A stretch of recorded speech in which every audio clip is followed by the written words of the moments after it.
Why does money matter anyway? I may as well just spend it all on myself. Well, that's the attitude of someone who's acting as if this world under the curse were their home.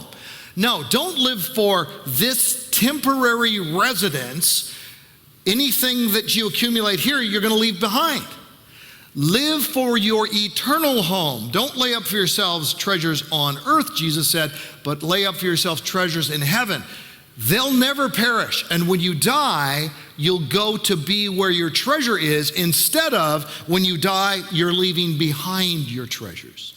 So should a believer give of their finances to the Lord? What about like tithing? Is tithing biblical? Is that only from the Old Testament, from the law? Or is that something a believer should do today? And what about giving to the Lord? How does that work practically?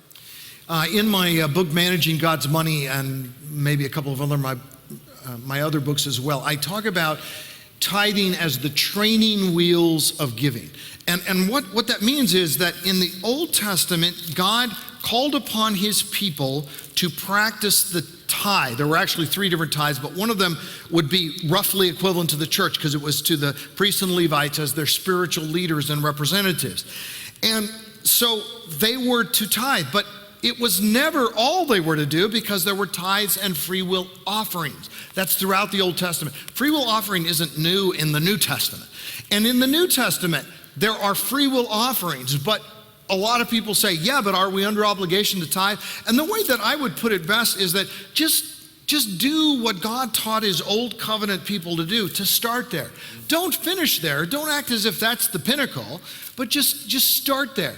And then another thing I would say to people is, look, because many people will argue and justify giving far less than a tithe, and I would just say, do you really want to stand before the Lord and say, okay, God, I believe that you wanted me to give at a lower level than poor Old Testament saints who had not seen the redemptive work of Christ and did not have the indwelling Spirit of God.